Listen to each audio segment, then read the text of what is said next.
천국의 정표 세미나 다니엘과 요한계시록입니다. 다니엘 70일의 천국의 정표 그 끝이 보이다. 오늘은 9번째 영상입니다. 영상을 처음 들어오신 분들은 채널 안에 들어가셔서 앞서서 올린 영상들이 있습니다. 다니엘 70일에 관한 영상들을 꼭 함께 연결해서 보시기를 바랍니다. 오늘은 다니엘 70일에와 함께 가는 여호와의 7대 절기.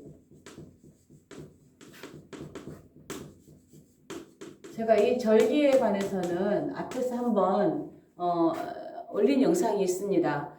조금 반복되는 부분이 있긴 하지만 다니엘 71일을 정리하는 과정이기 때문에 반복되더라도 한 번 더 정리하고 넘어가도록 하겠습니다. 제가 지금 다니엘 71일을 연속적으로 올리고 있는데요. 다니엘 71일을 올리면서 이 영상 조회수가 현저하게 줄어드는 것을 볼 수가 있습니다. 그것은 그만큼 이렇게 관심 있는 그러한 또 자극적이지 않은 그러한 내용이 아닌가 싶습니다. 또 다니엘을 일부 이렇게 해석하는 걸 보면 다니엘의 70일에는 유대인들과 관련되어 있고 우리 교회와는 관련이 없는 내용이라고 하시는 분들도 계시고, 또 다니엘의 70일에가 이미 다 성취됐다라고 해석하는 그러한 분들도 계십니다. 어쨌든 다니엘의 70일에는 마지막 때를 살아감에 있어서 굉장히 중요한 말씀임에도 불구하고 그렇게 자극적이지 않은 내용인지 관심이 없는 내용인지 보는 사람들이 많이 없는 것을 보면서도 그럼에도 불구하고 너무 중요한 말씀이기 때문에 계속 연이어서 나누고 있습니다. 다니엘의 70일을 보지 못하면, 제대로 보지 못하면, 또 다니엘을 함께 연결해서 계시록을 풀지 않으면 계시록은 제대로 풀어질 수가 없습니다. 그래서 다니엘 70일에는 다니엘 가운데서도 굉장히 중요한 예언이 되고 있는 것이죠. 다니엘 70일에가 이정표인데 이 이정표가 다니엘 70일에도 굵직굵직한 이정표를 두고 있지만 여호와의 7대 절기 안에도 70일에와 같은 그런 이정표들이 함께 가고 있기 때문에 오늘 그 부분을 조금 정리를 하려고 하는데요. 계속 반복을 했지만 대충 좀 반복을 다시 한번 하도록 하겠습니다.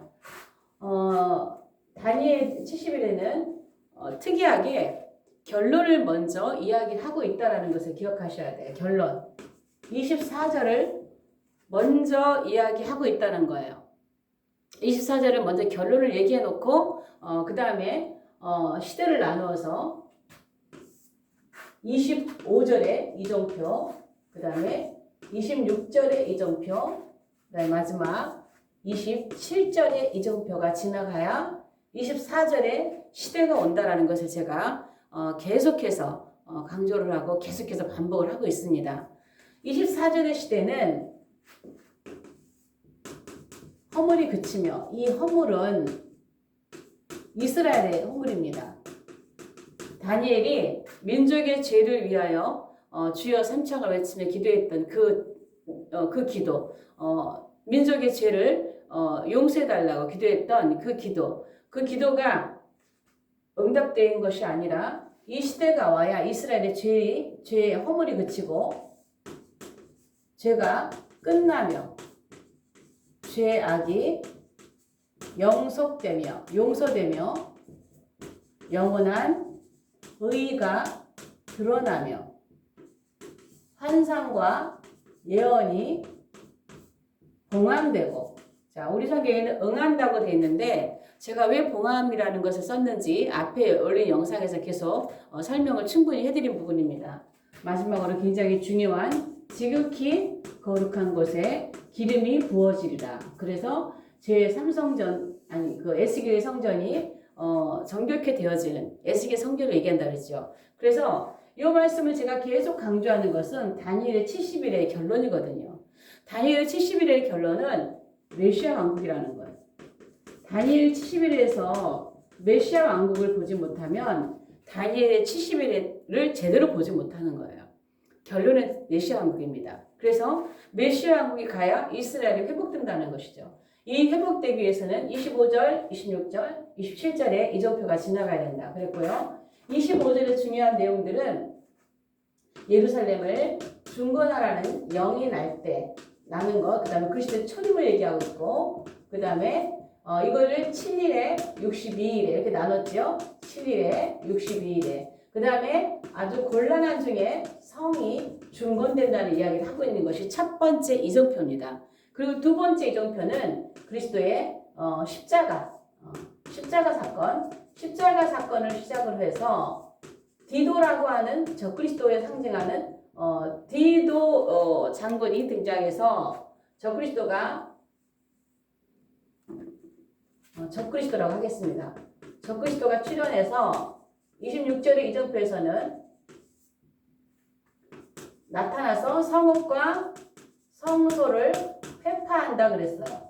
회파한다. 그러나 이 적그리스도는 홍수의 엄몰됨 같이 멸망할 것이라 그랬어요. 그리고 끝까지 전쟁이 있을 것이고, 중요한 것은 예루살렘이, 이스라엘이 황폐케 됨이 작정되었다. 황폐가 작정되었다라는 것. 이게 두 번째 굉장히 중요한 이정표입니다. 자, 여기서부터 여기까지 이스라엘이 예루살렘 멸망 이후에 황폐케 되어진다라고 하는 이정표입니다. 그 다음에 세 번째 이정표는 다시금 적그리스도가 마지막 때 정치적인 적그리스도가 등장을 해서 이 적그리스도는 등장해서 뭐 하느냐? 7년 조약을 맺는다 그랬어요. 7년 조약을 맺고 제3성전이 건립이 될 것이고, 이는 제3성전을 건립하나 일의 절반에 제사와 예물을 금지하고 성전에 우상을 세우고 경배를 강요하게 된다 그랬습니다.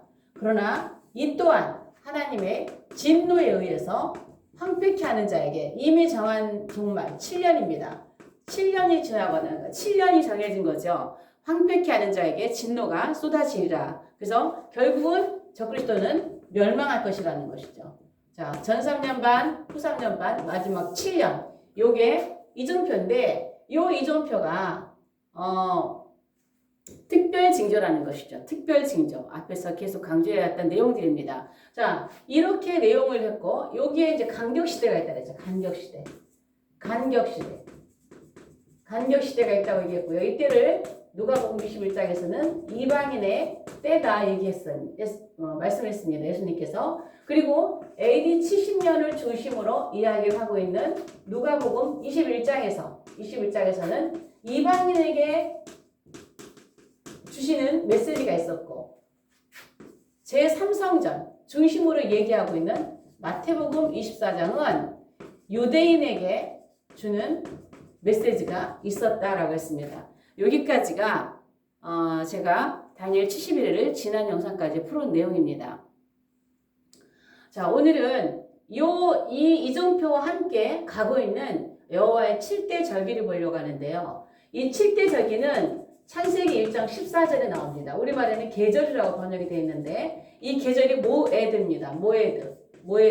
여호와의 7대 절기로서 하나님께서 이 땅에 사람의 모양으로 오셔서 이 땅, 지상에서 이루실 그분의 7대 사역입니다. 지상 사역입니다. 그래서 이거는 예수님의 지상 사역이라고 하는 이 단어를 기억을 하셔야 돼요. 그래서 여호와의 7대 절기가 나오는데, 자, 유월절, 무교절, 초실절, 오순절 있죠.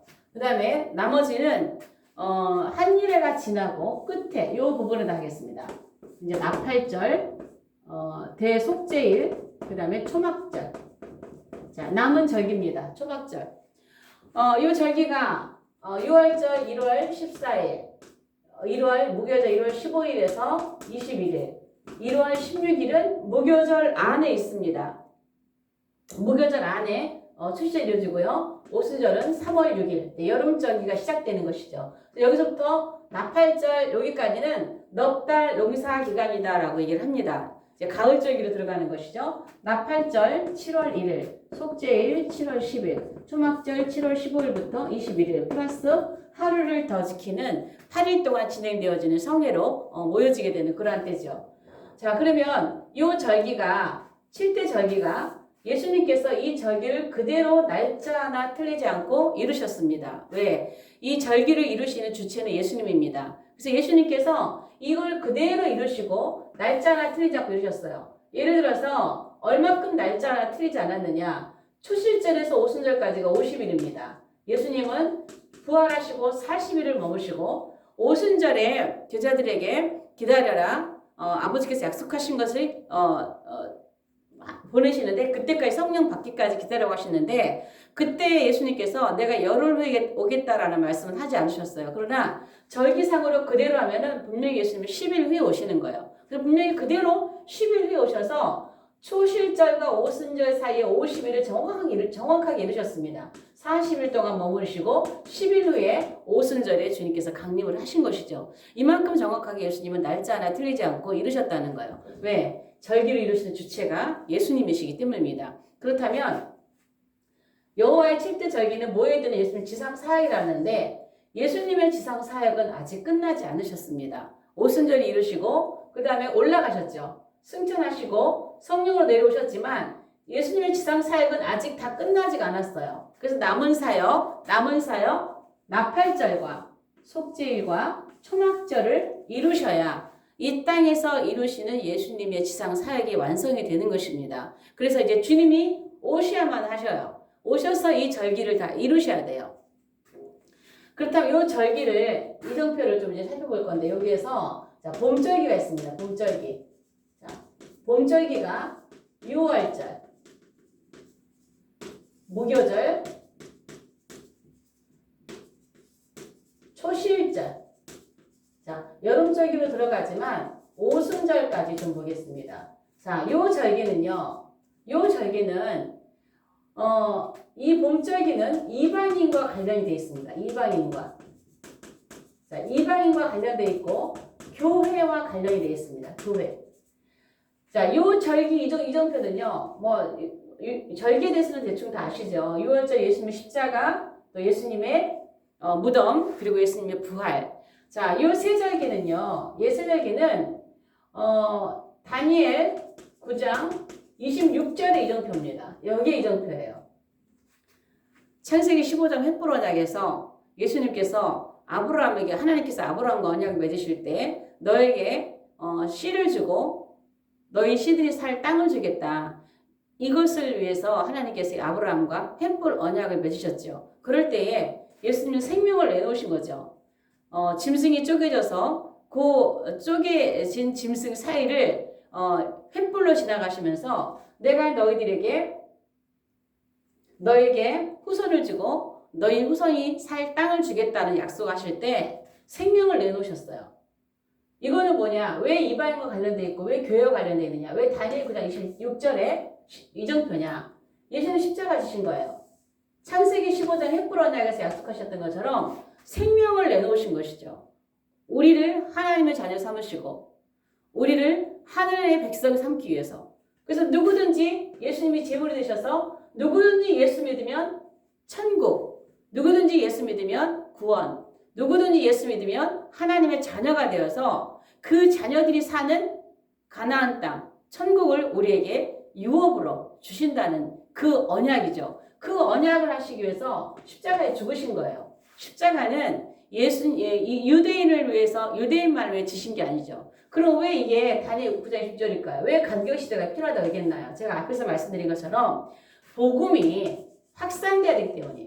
복음이 세계로 확산이 되어서 세계 모든 이방 민족들까지도 다 하나님 앞에 복음 안에 들어와야 하기 때문에 그러기 때문에 다니엘 9장 26절 이 간격시대는 필요한 것이라고 했어요. 그래서 이것은 지금 모든 세계 모든 만민이 모든 민족들이 하나님 앞에 돌아오게 하는 복음 그것을 이루기 위한 예수님의 제물이 되신 사건이시죠. 천국을 가는 길을 만드신 사건입니다. 그래서 이 절기를 통해서 지금은 이제 오순절이 진행되어지는 기간입니다. 간격시대입니다. 넉 달 농사기간입니다. 넉 달 농사기간이에요. 이 넉 달 농사기간이 이제 다 차고 있다는 거예요.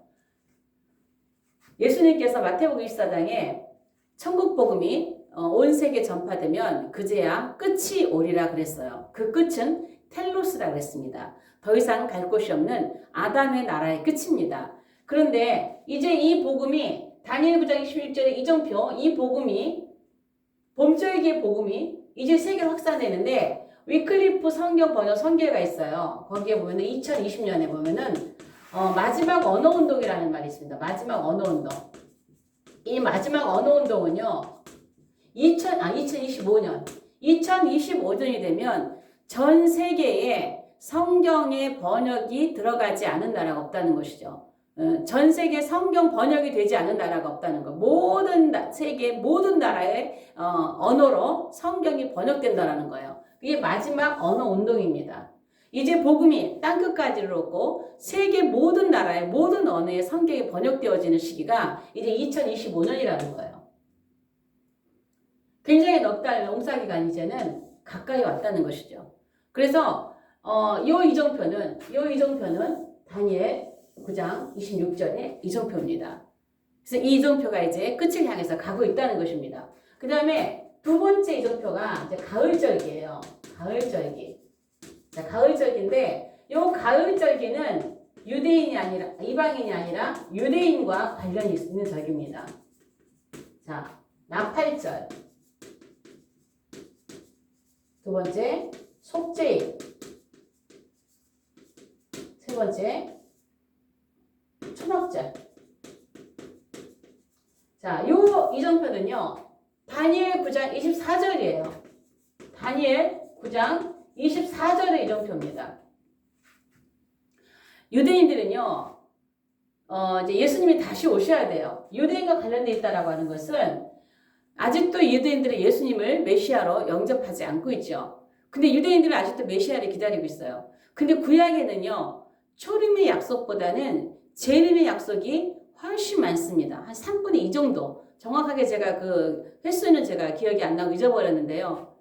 구약의 선지자들이 예수님의 초림보다 예수님의 재림의 약속을 더 많이 했다는 거예요. 우리가 유다서 1장 14절에 보면 거기도 보면 에녹이 그 시기에 수많은 천사들과 함께 이 땅에 재림하시는 주님을 보잖아요. 심판을 위해 오시는 주님을 보고 그 주님을 예언했잖아요. 그래서 많은 선지자들이 메시아가 오실 것을 예언했습니다. 그래서 이제 유대인들은요. 이 나팔절, 속죄일 이 세 절기는 반드시 유대인들을 위해서라도 예수님이 오셔야만 되는 것이에요. 그런데 우리가 여기서 오류 중에 하나가 뭐냐면 이 나팔절을 예수님의 지상 사역이니까 예수님께 초점을 맞춰야 되는데 예표에다가 자꾸 초점을 맞추는 경우가 있어요. 예표는 자 이제 여기다 할게요. 자, 예표가 있어요. 절기의 예표가 있어요. 절기 예표가 뭐냐면 초실절. 그다음에 두 번째 오순절. 세 번째 나팔절 있어요. 요 세 절기는요. 7대 절기 가운데는 예표예요. 예표인데 제가 이 얘기는 앞에서 휴거할 때도 많이 말씀을 드렸기 때문에 여기서 자세히 나눌 수는 없는데요. 초실절은 1차 환란 전 휴거입니다. 환란 전 휴거의 예표입니다. 요거는 휴거의 12편의 강의를 다 드려야 이해되시는 것이기 때문에 여기서 얘기는 다 풀을 수가 없어요. 자, 두 번째 오순절은요. 2차 환난 중휴거의 예표입니다. 이거 예표. 이게 휴거가 아니고 이게 절기를 이루는 게 아니고 예표라고요. 자, 나팔절은요. 3차 환난 통과입니다. 환난 통과의 휴거라는 이거 예표입니다. 자, 쉽게 해서 왜 예표냐면 초실절과 오순절을 직접 날짜 50일이라는 날짜를 이루신 건 예수님이에요. 예수님이 주체가 되시니까. 자, 첫 번째 휴거가 일어나고 반드시 50일 후에 두 번째 휴거가 일어난다는 말이 아니에요. 예표이기 때문에 비교적 첫 번째 휴거가 일어나고 두 번째 휴거는 짧은 시간에 일어날 것이다 라는 거예요. 물론 이걸 얘기하려면 뭐 긴 시간이기 때문에 다 얘기를 할 수 없지만 자, 두 번째 오순절에서 마지막 나팔절 예표가 되고 있는 마지막 3차 환란 통과의 휴거는요. 여기는 넉 달이라고 하는 농사기간이 있어요. 그럼 50일보다는 넉 달이 굉장히 길잖아요. 그렇기 때문에 두 번째 휴거가 일어나고 마지막 환란 통과까지는 비교적 긴 시간이 필요하다는 것이죠. 꼭 4개월이 아니라. 그래서 이건 예표예요. 예표인데 요즘 어떤 오류를 범하고 있냐면 이 나팔절을 자꾸 휴거에다 맞추시는 분들이 계세요. 나팔절을. 나팔절은 예수님의 지상 재림인데 자꾸 휴거에다 맞춘단 말이에요.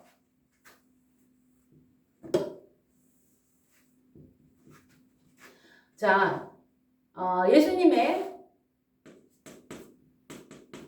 지상 강림이 있고요. 지상 강림이 있고요. 그 다음에 공중 재림이 있어요. 자, 지상 강림, 공중 재림. 자, 이거는 예수님의 지상 강림은요, 예수님의 지상 사역이에요. 예수님의 지상 강림은 땅에 내려오시는 것은 예수님의 지상 사역 가운데 하나예요. 그럼 지상 사역이 뭐냐? 지상 사역이 뭐냐? 나팔절이란 말이에요. 나팔절. 나팔절이 이 땅에 오셔야 되는 거예요. 주님이. 지상에 오셔야 되는 게 지상 강림이에요. 그러나 공중 재림은요. 예수님의 지상 사역이 아닙니다. 이게 지상 사역이 아니에요.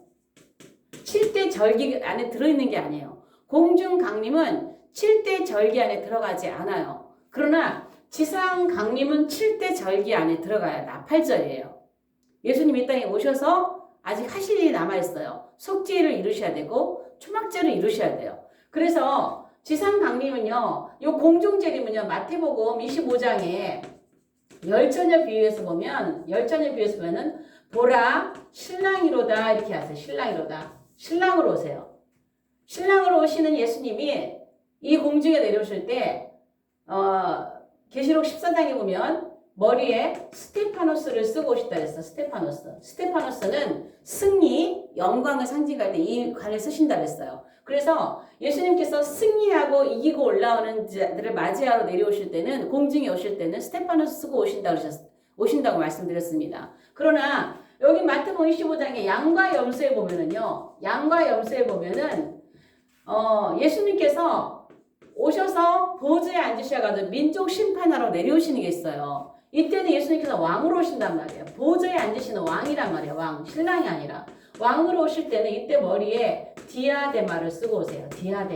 디아데마라고 하는 왕가는 통치자요, 왕이요, 이런 것을 드러낼 때 이 디아데마를 쓰고 오세요. 그래서 예수님께서 지상 강림하실 때, 이게 지상에 강림하실 때는 디아데마를 쓰시고 오신다는 거예요. 디아데마. 지상 강림. 죄송합니다. 지상 재림이라는 말이 자연스럽죠? 제가 지금 반대로 썼는데 글씨가 잘 안 보여서 자, 지상 재림, 공중 강림. 예, 이게 더 좀 정확하겠죠? 자, 지상 재림은 예수님의 지상 사역이고 공중 재림은 지상 사역이 아니에요. 그래서 절기 안에 들어있지 않아요. 예수님은 지상 재림하실 때는 공중 재림하실 때는 신랑으로 오시고 스테파노 쓰시지만 지상 재림으로 올 때는 왕으로 오시기 때문에 디아데마를 쓰고 오신다는 거예요. 그래서 예수님이 오시는 나팔절을 지상 사역으로 예수님이 이 땅에 오시는 지상 사역의 절기로 봐야 되는데 나팔절을 자꾸 휴거에 맞추고 있는 것이 오늘날 많은 그 오류를 범하고 있다는 것입니다. 이거 제가 앞에서도 얘기를 했던 부분이 있기 때문에 좀 길게 다루진 않겠습니다. 그래서 자, 이스라엘 백성들이 이 나팔절은요, 중요한 게 또 뭐가 있냐면, 이 세 개의 절기는 중요한 게 뭐가 있냐면, 가을절기 안에는요, 예수님 메시아의 3대 사역이 함축되어 있습니다. 예수님의 메시아의 3대 사역, 기름 부음 받은 자의 3대 사역인데, 이 나팔은 경고죠, 경고. 물론 예수님께서 공생기 기간에 선지자의 사역을 경고하고 하나님 나라를 선포하고 하는 그러한 그 사역을 하셨습니다. 선지자의 사역을 하셨습니다. 나팔은 경고의 의미잖아요. 그래서 어떻게 보면은 선지자의 사역에 가까운 그러한 것이고, 굳이 여기서 매주 3대 사역이 좀 넣자면, 자, 속죄일은 예수님이 대제사장이 되셔서 이때서야 유대인의 죄를 용서해 주시는 거예요. 다니엘이 주여 용서하소서. 그 용서가 속죄일에 대제사장 되시는 예수님께서 나팔절에 오신 예수님께서 이때서야 이스라엘의 죄를 용서해 주시는 거예요. 이 속죄일에 여기 와서야 이스라엘의 죄가 끝나고 허물이 그치고 죄악이 영속되는 이러한 일이 있어지는 것은 속죄일이 있어야지 돼요. 그 다음에 이 초막절은 뭐냐면 이 속죄일은 제사장의 역할을 감당하는 것이라면 이 초막절은 이제 왕의 사역을 이루시는 절기입니다. 왕의 사역. 그러니까 천년왕국, 메시아 왕국에서 왕의 사역을 문자 그대로 이루시는 게 초막절입니다. 초막절. 그래서 메시아의 3대 사역, 굳이 사역은 앞에서도 하셨지만 나팔절, 속죄일, 초막절, 경고와 대제사장의 역할과 왕의 사역, 이것이 함축되어 있는 게 가을절기예요. 그래서 이 초막절은 지금 유대인들이 그토록 기다리는 다윗 왕국이 초막절 가야 이루어집니다. 그래서 이 절기는요, 유대인과 관련되어 있어요. 구약에 그렇게 많은 선지자들이 이스라엘의 회복과 이스라엘의 구원을 외쳤던 그 일이 가을절기가 이루어질 때에 다 이루어지는 거예요. 그랬을 때 예수님이 오셔서 이 땅에서 이루시는 지상사역은 초막절, 메시아 왕국에서 완성이 되는 것입니다. 그런데 아까도 제가 절기의 예표와 절기의 그 주체를 말씀을 드렸는데 이 절기의 주체가 예수님이라고 했어요. 근데 어떤 분들은 예수님이 초막절에 오신다라고 하시는 분들도 계세요. 예, 유튜브 강의들 듣다 보면 예수님이 초막절에 오신다라고 하는 분들이 계시는데 초막절에 오시면 절기를 이루셔야 할 주체가 예수님인데 나팔절과 속죄일은 누가 이 절기를 이루겠습니까? 나팔절과 초막절은요, 이게 지금 순서대로 나팔절이 먼저고 초막절이 그 다음이지, 속죄일이 그 다음이잖아요. 근데 초막절에 예수님이 오시면 앞에 나팔절과 속죄일은 누가 이루냐는 거예요.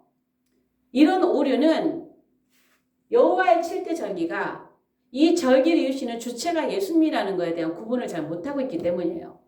그래서 자꾸 나팔절을 휴거된다 그러고 해마다 나팔절을 기다리고 또 초막절에 예수님이 왕으로 오신다 그러고 자꾸 이런 얘기를 하는 거예요. 7대 절기에 대한 이해를 제대로 하고 있지 못하는 것이죠. 그래서 이 절기는 나머지 3개 절기는요. 여기 이제 이거를 잘 보셔야 돼요.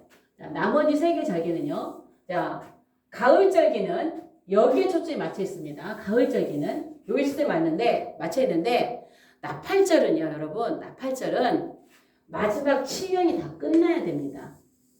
마지막 7년이 다 끝나야 나팔절에 예수님이 지상에 재림하십니다. 마지막 7년이 다 끝나야 돼요. 그런데 자꾸 지금 뭐라 그러죠?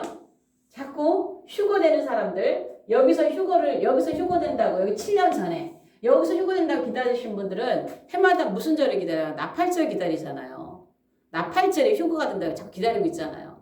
나팔절에 예수님이 오시는 절기지 우리가 휴거되는 절기가 아니라니까요. 물론 마지막 때 예표로 휴거가 있긴 하지만 마지막 순교자들의 부활이 있지만 그 이루시는 주체는 진짜 나팔절의 의미는 예수님의 지상 재림이에요. 근데 여기서 지상 재림이 아니란 말이에요.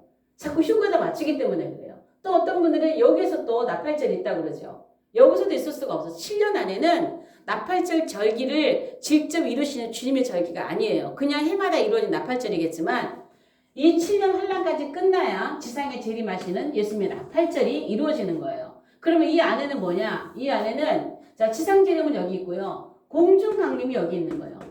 공중 강림이 7째 나팔이 부러진 이후부터 두 번의 위로 올라가는 공중 강림이 있는 것이죠.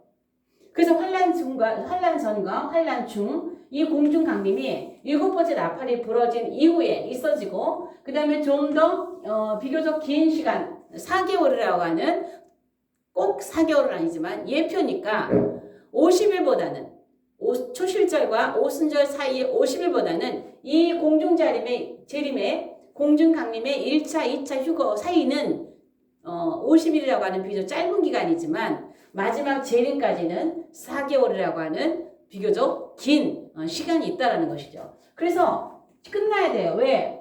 이 적그리스도가 땅을 황폐케 하는 자에게 이미 정한 종말까지 그 황폐케 하는 자에게 하나님의 진노가 쏟아진다 그랬어요. 하나님의 진노. 하나님의 진노가 쏟아진다 그랬어요. 이 적그리스도에게. 세계정부 짐승 제국에게. 그럼 이 진노가 뭐냐? 저는 이 진노를 대접지향이라고 얘기했습니다. 대접지향. 대접지향까지 다 부어져야 마지막에 아마겟돈 전쟁을 하시기 위해서 나팔절에 예수님께서 지상에 재림하시는 거예요. 마태복음 24장의 상황입니다. 마태복음 24장 29절부터 31절의 상황입니다. 요한계시록은 19장의 상황입니다. 예수님께서 이 땅에 아마겟돈 전쟁을 하시기 위해서 내려오시는 그러한 장면이죠. 그래서 우리는 이정표가 이 예수님의 절기 가운데서도 다니엘 9장 70일의 이정표와 같은 모양을 하고 있는 것이죠. 그래서 지금 우리는 이 봄절기가 거의 끝나가고 이제 가을절기 끝인데요. 가을절기 끝에 뭐가 있나요? 포도심판이 있어요. 이 가을절기는 봄절기는 보리와 밀의 농사기간이라면 가을에는 과일 추수가 있죠. 그 가운데 주가 포도와 올리브인데 요한계시록에는 포도심판을 얘기를 하고 있습니다. 그래서 초막절이 오면서 예수님이 오시고 초막절이 들어가기 전에 마지막 아담의 나라에 심판이 있고 그 나라가 끝날 때 적그리스도와 거짓 선지자가 심판당하는 것을 볼 수가 있습니다. 다니엘 70일에와 함께 가고 있는 여호와의 7대 절기를 보면서 이제 우리 앞에 이 절기가 완성이 되는 이제 마지막 세 절기가 남아있는데 이 절기가 가까이 오고 있다는 것입니다. 이제 이 절기가 올 때는 이제 메시아 나라, 메시아 왕국, 또 우리에겐 천년왕국이 다가오고 있다는 것을 우리는 기억하셔야 됩니다. 오늘 영상은 여기까지 하겠습니다. 영상이 좋으시면 좋아요, 구독, 공유, 채널 소개 부탁드립니다. 여러분이 시간이 되신다면 또 세미나도 한번 꼭 오시기를 바랍니다. 다음 영상에서 뵙겠습니다.